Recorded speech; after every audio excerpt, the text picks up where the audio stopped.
pag-aaralan kung kinakailangan. Syempre pa, true naman yon. You should always know your bestness kung ano man itong pwede mong pasukin.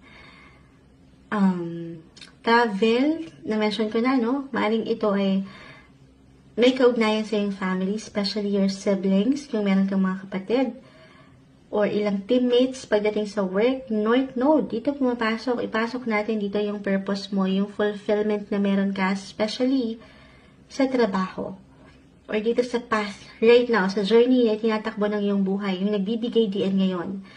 Kung kayo mga estudyante pa lang, may something dyan na pwede kayong matanggap sa inyong edukasyon, or kung sa trabaho nga ito, dyan kayo maaaring merong ma-achieve, merong matanggap na something this month, merong accomplishment. Kumbaga, yung feeling ay fulfilling dahil this is something na hinintayin nyo,